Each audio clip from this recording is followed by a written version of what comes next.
বন্ধু, তোর চাকরির কি খবর? ভালো কোনো চাকরি পেলি নাকি? চাকরি তো খুঁজছি বন্ধু, কিন্তু ভালো কোনো চাকরি পাওয়া তো মুশকিল। তোর কি অবস্থা? বৌদি আর তোর মেয়ের কি খবর? কয়েকদিন যাবত আমার মেয়েটা অসুস্থ, জ্বর কিছুতেই কমছে না। ভাবছি ওকে ডাক্তার দেখানোর জন্য শহরে নিয়ে যাব, তাড়াতাড়ি বাড়িতে যেতে হবে। হ্যাঁ, পথঘাটের অবস্থাও তো তেমন একটা ভালো নয়। কোথায় যাচ্ছিস তোরা? তোদের এখন শেষ ঠিকানা আমি ঠিক করব। তোদের তো দেখছি বড় ছোট মানের বীজ নেই। তোদের একবারও মনে হলো না আমাকে প্রণামের কথা? ভাই, রিক্সার সামনে ওটা কি দাঁড়িয়ে আছে? ও বাবা গো, ওই যে ভূত! ও বল, আমরা এখন বাঁচবো কি করে? কি আছে? বাঁচাও, বাঁচাও!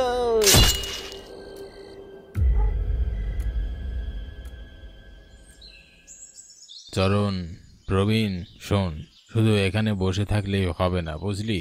এই পথে যে যায় তাকে ওই কথাগুলো বলে দিস। আমি গ্রামে কোনো অশান্তি চাই না, চাই না কারো পরিবার উজাড় হোক। আজও আমার গিন্নির কথা মনে পড়লে বুকটা কেঁপে ওঠে। সে তুমি চিন্তা করো না, আমরা খেয়াল রাখবো।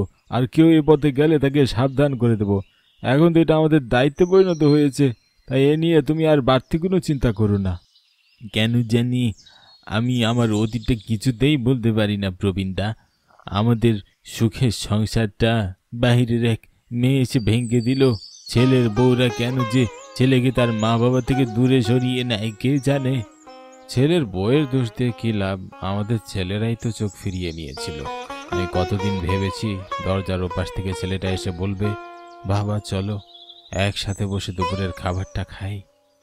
একসাথে বসে তো খাওয়া তো দূর, তারা এখন বড় মানুষ হয়েছে। আমাদের সাথে বসে খাবার খেলে তাদের কি মান থাকবে? রঘু ইদানিং খুব বাড়াবাড়ি শুরু করেছে। ওর কিছু একটা বিহিত করতে হবে। ও যেরকম বলদ ছিল এখনো তাই আছে, গ্রামের মানুষকে জ্বালিয়ে মারছে দিনের পর দিন। আমরা তো সবকিছু ঠিক করার চেষ্টা চালিয়ে যাচ্ছি, কিন্তু আমার মনে হয় না রঘুকে আমরা থামাতে পারবো। ও যা গোয়ার আর বদলোক, ওকে বধে আনা এত সহজ হবে না।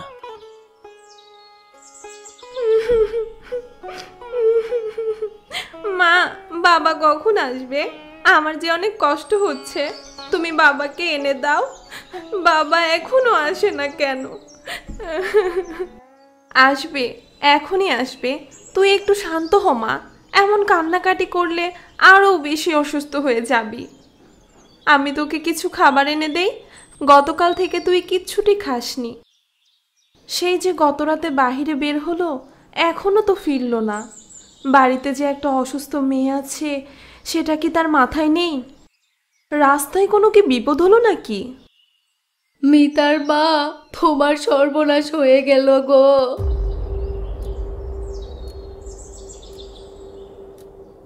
কেন গো বৌদি, কি হয়েছে?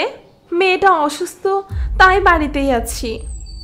ও মিতার মা, তোমার কপাল পুড়েছে গো। সুকান্তর লাশ পড়ে আছে রাস্তায়।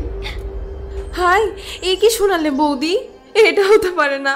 তিনি যে বলেছিলেন বাড়ি এসে মিতাকে নিয়ে শহরে নিয়ে যাবেন ডাক্তার দেখাতে। হায় ভগবান, এ কি সর্বনাশ হলো আমার। তুমি এসব কি বলছো মা? আমার বাবা কোথায়? আমার বাবাকে এনে দাও।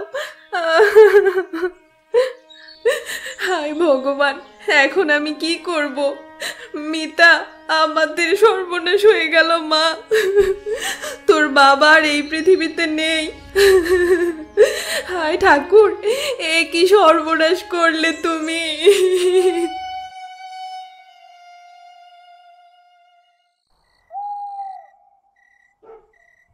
স্যার, আমার মনে হয় আশেপাশে কাউকে জিজ্ঞাসা করা উচিত গত দিনের খুনের বিষয়ে। তুমি ঠিকই বলেছো, কিন্তু আশেপাশে তো কাউকে দেখতে পাচ্ছি না। চলো সামনে গিয়ে যাই, দেখি কিছু পাই কিনা। স্যার, ওই যে ওখানে কেউ দাঁড়িয়ে আছে, মনে হয় ওকেই জিজ্ঞাসা করা উচিত। হ্যাঁ, চলো ওনাকে জিজ্ঞাসা করি।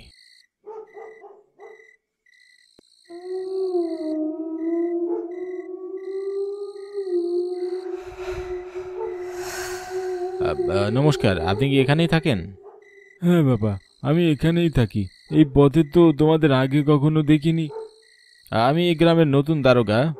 কিছুদিন যাবত গ্রামে অস্বাভাবিক খুনের ঘটনা ঘটেছে, তাই আমরা এ বিষয়ে তদন্ত করতে এসেছি। আপনার এই বিষয়ে কোনো কিছু জানা থাকলে আমাকে বলতে পারেন। এই খুনিকে কি তোমরা জেলে বন্দি করে রাখতে পারবে? এই যে অশরীরী আত্মা, একে দমানো এত সহজ হবে না। অশরীরী আত্মা মানে? খুলে বলুন তো কি হয়েছে। তাহলে শুনো, এই বৃদ্ধাশ্রমে থাকতো বজ্জাত রঘু। সে অনেক বদ এবং রাগী।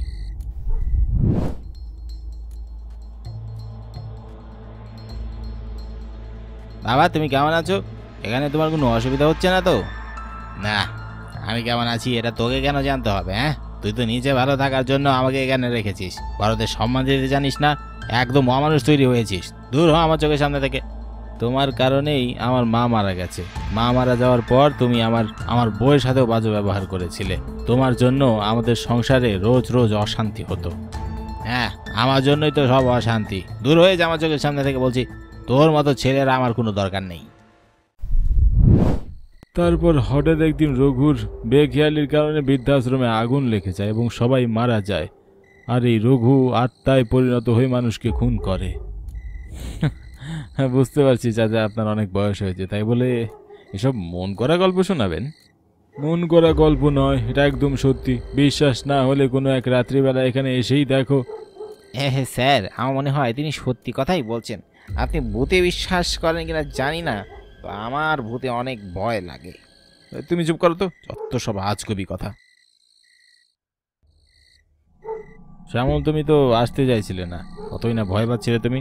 এখন বুঝলে ওই বৃদ্ধ লোকটা আমাদেরকে ইচ্ছা করে ভয় দেখিয়েছিল।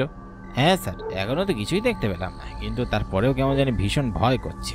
চারিদিকে গা ছমছমে পরিবেশ, এই নীরবতা যেন কিছু বলতে চায় স্যার। তুমি এত ভীতু হয়েও পুলিশের চাকরি যে কেন করছো আমি বুঝতে পারছি না। তোমার উচিত ছিল ঘরেই বসে থাকা।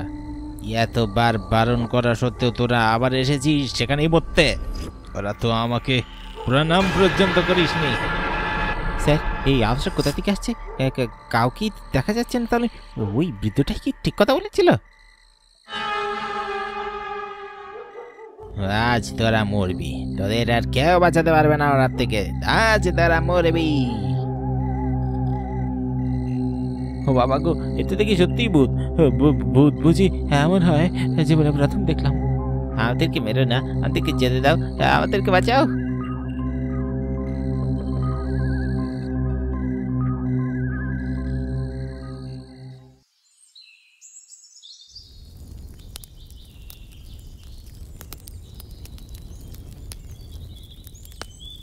ইদানিং গ্রামে যে কি শুরু হয়েছে বুঝতে পারছি না। আমাদের গ্রামের উপর কারতে নজর পড়লো, একের পর এক লাশ পড়িচ্ছে। আগে তো তাও পুলিশ বাচ্চা ছিল, গতকাল তো দুজন পুলিশে মারা গেল। হাই ঠাকুর, রক্ষে করাও। গতকাল রাতে পুলিশের লাশ পাওয়ার পর থেকেই অনেক ভয় পেয়ে আছে সবাই। খুব বেশি প্রয়োজন ছাড়া কেউ আর বাইরে বেরোচ্ছে না। আমার ছোট ছেলেটা তো ভয়ের কারণে আমাকেই বাইরে বেরোতে দিচ্ছিল না। অনেক বুঝিয়ে বাইরে বের হইলাম। পুরো গ্রামেরই একই অবস্থা। শুনলাম রাত্রিবেলায় নাকি ভূতের উপদ্রব দেখা দিচ্ছে, তাই আমাদের উচিত রাত্রিবেলা বাড়িতেই থাকা। ঠিকই বলেছ, বিশেষ করে চন্দ্রপুর বৃদ্ধাশ্রমের সামনে দিয়ে আসার সময় সাবধান থাকতে হবে। ওই বৃদ্ধাশ্রমের সামনে এইসব গাড়িরা ঘুরতিছে। প্রথমেই মারা গেল অমল, সুকান্ত, তারপর দুজন পুলিশ। আচ্ছা, এখন আমি উঠি, বাড়িতে যাই, আর তুমি সাবধানে থেকো।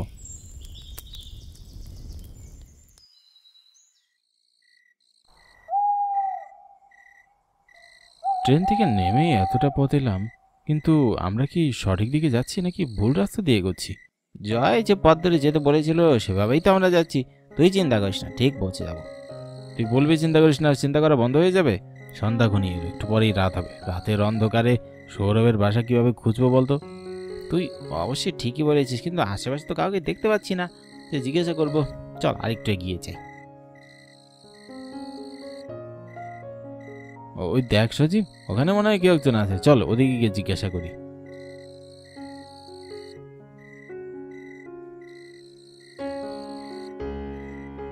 নমস্কার দাদু, আপনার বাড়ি কি এই গ্রামেই? হ্যাঁ, কিন্তু আমি বৃদ্ধাশ্রমে থাকি। তোমাদের তো এই গ্রামে আগে কখনো দেখিনি, তাই গ্রামে নতুন। হ্যাঁ দাদু, আমরা শহর থেকে এক বন্ধুর বোনের বিয়েতে নিমন্ত্রণ খেতে এসেছি। আমার বন্ধুর নাম সৌরভ, ওর বাড়ি চন্দনপুরের স্কুলের পাশে। আপনি কি সৌরভকে চেনেন? ওর বাড়ি কোন দিকে বলতে পারেন? হ্যাঁ, চিনবো না কেন, গ্রামের সকলেই চিনে। এখান থেকে সোজা গিয়ে হাতের বাঁয়ে একটা পুকুর পড়বে, তার পাশে ওদের বাড়ি। আপনি অনেক উপকার করলেন দাদু, তাহলে আমরা যাই, রাত হয়ে এলো প্রায়। ও আরেকটা কথা বলতে তো ভুলেই গেলাম, ওই বৃদ্ধাশ্রমে প্রণাম করে তারপর যেও, মনে করে প্রণামটা করবে, কিন্তু ভুলে যেও না। তোমরা বড্ড ভালো ছেলে, ভগবান তোমাদের মঙ্গল করুক। আচ্ছা দাদু, আমরা প্রণাম করে তবেই যাব।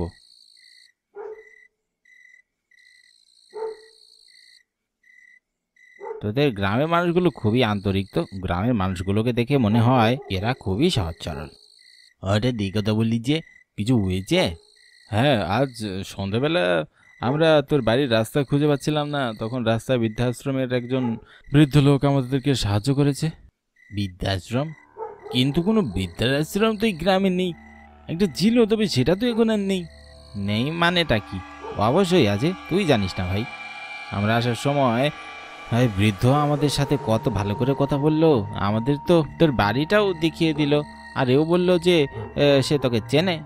আমি যতদূর জানি আমাদের গ্রামে তো কোনো বৃদ্ধাশ্রম নেই। তোদের কি ওই বৃদ্ধাশ্রমের নাম মনে আছে? হ্যাঁ, আমি ওই নামটা লক্ষ্য করেছিলাম, চন্দনপুরের বৃদ্ধাশ্রম। চন্দনপুরের বৃদ্ধাশ্রম মানে? ওই বৃদ্ধাশ্রম তো কয়েক মাস আগে আগুনে পুড়ে ছাই হয়ে গেছে। ওই বৃদ্ধাশ্রম তো এখন পরিত্যক্ত, ওখানে যত বয়স্ক লোক ছিল সবাই মারা গেছে। কি বলিস? এটা তো হতেই পারে না, তোর কথা ভুল হচ্ছে। তার মানে তুই বলছিস ওই বৃদ্ধাশ্রমে বৃদ্ধ আত্মা ছিল? আমরা অতক্ষণ ধরে একটা আত্মার সাথে কথা বলেছি। তোরা যে এখনো সুস্থ আছিস সেটাই অনেক। বৃদ্ধাশ্রমের রেসার দিয়ে কয়েকজন মানুষ খুন হয়েছে, এমনকি তাদের মধ্যে 2জন পুলিশ অফিসারও ছিল। তুই সব কি বললি ভাই? আমার তো ভয় হাঁটুই কাঁপছে। গ্রামে আসতে না আসতেই আত্মার সঙ্গে দেখা হয়ে গেল। হায় ভগবান, ভাগ্যিস তিনি আমাদের কোনো ক্ষতি করেননি। এটা হতেই পারে না, ওই লোকটা আত্মা ছিল। তাহলে চল আমরা ওই বৃদ্ধাশ্রমে যাই, দেখি ওনাকে খুঁজে পাই কিনা। আমার তো আত্মা দেখা বহুদিনের শাক। না না, প্রাণের ভয় আছে, আমি তোদের এভাবে ওখানে যেতে দিতে পারি না। যদি কোনো ক্ষতি হয়ে যায়, যদি কোনো ক্ষতি হওয়ারই হতো তো আগেই হতো। আমার মনে হয় এরকম কিছুই হবে না। চল, সে পরে দেখা যাবে, এখন ঘুমা।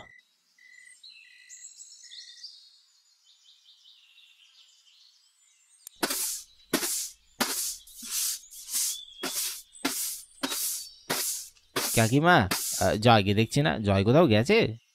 জয় ওর বাবার সাথে একটু বাজারে গেছে। তোমরা বসো, ও একটু পরেই চলে আসবে। তোমাদের এখানে থাকতে কোনো অসুবিধা হচ্ছে না তো? আর তোমাদের কিছু লাগলে আমাকে বলো, লজ্জা করো না কিন্তু। মায়ের কাছে লজ্জা করতে নেই। না না কাকিমা, আমাদের এখানে কোনো অসুবিধা হচ্ছে না। আমাদের কিছু লাগলে আপনাকে অবশ্যই জানাবো। বেশি আপনি চিন্তা করবেন না কাকিমা, ওর কোনো লজ্জা নেই। লজ্জা পেতেও হবে না। জয়ের মতো তোমরাও তো আমার ছেলে। তোমরা এসেছো, আমি খুব খুশি হয়েছি।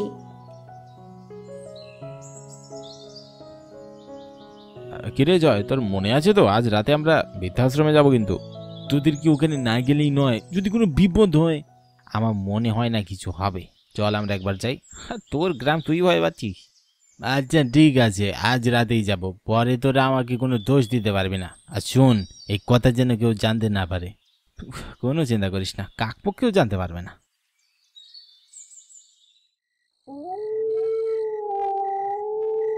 চারিদিকে অন্ধকার, একটু গা জমজমে পরিবেশ। একদম ঠিকই বলেছিস। আর কতক্ষণ লাগবে বৃদ্ধাশ্রমে বসেতে? ও অন্ধকারে তো রাস্তাও দেখতে পাচ্ছি না। আর প্রায় এসেই পড়েছি, আর একটু গেলেই বেঁচে যাব। এত রাতে কে যায় রে এই পথ দিয়ে? তোদের তো সাহস কম না, আমাকে প্রণাম না করেই চলে যাচ্ছিস। তোর বাবা গো, হুইয়ে কণ্ঠকার, কাউকে তো দেখতে পাচ্ছি না। কে তুমি? কোথা দিক কথা বলছো? আমরা তোমাকে দেখতে পাচ্ছি না কেন? আজকে তোদের রক্ত দিয়ে নিজের তৃষ্ণা মেটাবো। ভালোই করেছিস, তোরা এই সময় আমার সামনে দিয়ে যাচ্ছিস। মানুষের রক্ত ছাড়া আমার তেষ্টা মেটেই না। বাবা গো, চাই আমি আজ জীবনে ভূত দেখতে চাইবো না, আমাকে নিয়ে চল ভাই। শুধু দেখলে না, আমার তেষ্টাটাও তো মেটাতে হবে নাকি? আমাদেরকে ছেড়ে দাও, মেরো না, আমাদেরকে দয়া করো।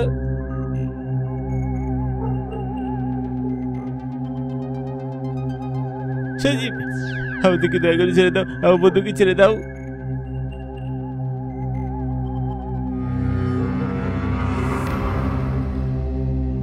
বহুদিন ধরে দেখছি তোর এই কার্যকলাপ, কিন্তু একদমই এটা মেনে নেওয়া যাচ্ছে না রঘু। তুই কিন্তু খুব বার বেড়েছিস। তুই এভাবে মানুষের ক্ষতি করতে পারিস না। দাদু আপনি এখানে আমাদেরকে বাঁচান দাদু, আমরা আর কোনোদিন এখানে আসবো না, ছেড়ে দিন। আমার কি দোষ ছিল? আমি তো ওদের কাছে যাইনি, ওরাই আমার কাছে চলে এসেছে মরার জন্যে। ওরা যদি আমাকে প্রণাম করত তাহলে আমি কিচ্ছু বলতাম না, কিন্তু ওরা বড়দের সম্মান দিতে জানে না। আর যারা বড়দের সম্মান দিতে জানে না তাদের একটাই শাস্তি, মৃত্যু। না, আমাদেরকে মেরো না, আমাদেরকে ছেড়ে দাও। তোমরা দুজন তাড়াতাড়ি এখান থেকে চলে যাও, যত তাড়াতাড়ি সম্ভব গ্রাম ছেড়ে চলে যাও।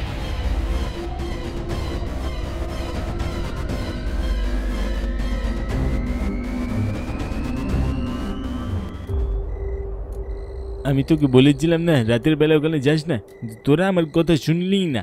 খামখেয়ালির জন্য আমরা সুজীবকে হারিয়ে ফেললাম। আমি বুঝতে পারিনি বন্ধু, ওখানে যে এত বড় বিপদ হবে। আমরা আমাদের প্রিয় বন্ধুকে হারালাম। হায় ঠাকুর, কি শাস্তি দিল আমাদের। ভূত দেখায় শোক মিটে যেত নাকি আরও বাকি আছে? প্রবীণ দাদু না আসলে আজকে আমরাও মরতাম। ভয় আমার আত্মার জন্য শুকিয়ে যাচ্ছিল। প্রবীণ দাদু আমাকে তাড়াতাড়ি এখান থেকে চলে যেতে বলেছে। ভোরের আলো ফুটতেই আমি আর দেরি করতে চাই না। আমাকে তুই স্টেশনে দিয়ে আসিস। এখানে আসার সময় আমি আর সজীব কতই না মজা করেছিল, কে জানতো বল? এখানে এসে আমরা আমার বন্ধুকে চিরদিনের মতো হারাবো। রঘু নামের ওই ভূতটাকে যখন কেউ প্রণাম করতে বলে যায় তখনই সে রেগে গিয়ে মানুষটাকে খুন করে ফেলে। হ্যাঁ, তুই ঠিকই বলেছিস। আর আমরা যখন আসছিলাম প্রবীণ দাদু আমাদেরকে বলে দিয়েছিল বৃদ্ধাশ্রমে প্রণাম করতে। আমার মনে হয় প্রবীণ দাদু ভালো আত্মা, আর রঘু অনেক বাজে আর খারাপ আত্মা, যে মানুষকে খুন করে আনন্দ পায়। এখন মন খারাপ করে গিয়ে কি হবে?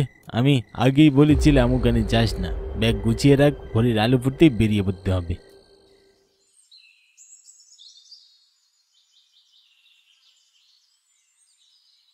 আমরা 3 বন্ধু থেকে 2 বন্ধু হয়ে গেলাম। সজীবের জন্য অনেক কষ্ট হচ্ছে। এখানে আসলেই ভালো হতো। তোদের এই চন্দ্রপুরে বৃদ্ধাশ্রম আমার বন্ধুকে কেড়ে দিলে। আমারও তো কষ্ট হচ্ছে। আমি তোদের না আসতে বললে তোদের কিছুই হতো না। নিজেকে অনেক দোষী মনে হচ্ছে।